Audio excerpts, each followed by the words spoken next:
We're all connected in some way on different social constructions and so forth. But the disappointing thing is that we're not all that special. We're human beings. And so with that, I said, I want to do something with this. I turned to Stern and I said, Bob, I want to write an article about this to get my story out there. And this guy's been on 60 Minutes, CNN, New York Times, NPR, and he said, Ralph, don't write an article. Have them write a story about you. So then I checked the Portland Press Herald. I thought, and I met a new friend in the process. I was trying, who does this? Drew Weiner. There was another friend that popped out of nowhere, you know. And I told her what I was going to do. And so I said, who writes health articles? This guy named Bob Lawler. I called him up and I said, I have a story for you. Are you interested in this? And the first word out of his mouth was outstanding. He came to our house, interviewed Vanna and myself, took pictures, and 2 weeks later, it was all over the front page of Portland Press Herald, and people like Bob Duffy put it on Facebook and got it out to people, like Bob. And he called me in the mic up. I said, hey, he goes, yeah, congratulations, dude. You know, kind of stuff. So all of a sudden, so the next big step was advocacy. And so I turned to Drew, and Tracy Collins and her partner Scott were part of this. We went out to advocate at the federal level in DC, and likewise in Augusta here on state legislation. So that was the advocacy part. And then, as Drew mentioned, I got involved with the National Early Stage Advisory Committee, and also he got me involved with a number of different organizations that, like for instance, experts and the Jewish Community Alliance of Southern Maine. I spoke to them, I spoke to employees, I spoke to donors in Massachusetts, and I'm speaking to you folks in the process as well. Now, here's the thing.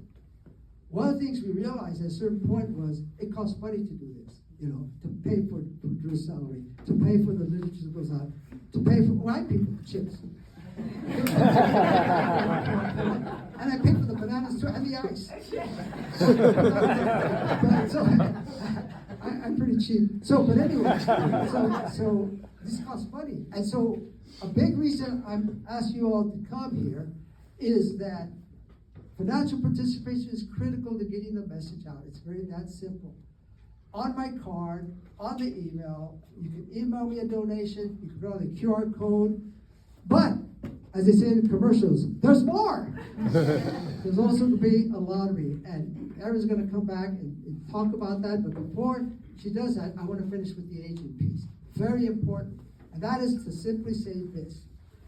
No one in this room, and Alec, where's Alec? Even Alec, don't ever kid yourself. This thing can hit you early on. The youngest person to get dementia is 19. We go through early stages of aging. You get into your 20s, you begin to forget things. You get into the 40s, you begin to think about other things. Things change in your body. You lose your hair, it changes color, you get beer bellies and all this other stuff. And then you get into your 40s and 50s, midlife crisis, then suddenly you get into 60s, and this dementia hits and it ramps up because we're at the end of the twilight of our years. We're in elderhood, basically, as opposed to adulthood. And so the world begins to change in that process as we go through all of this. And so I thought this is something that we need to deal with early on in life to increase, focus on the quality in your aging process. But here's the thing. Put aside these 4 diseases. The worst disease isn't these 4 diseases. And Drew nailed it when I asked him, what do you think the worst disease is? It's isolation. We are in the most interconnected world ever in human history, but we're disconnected. This dopamine stuff and TikTok.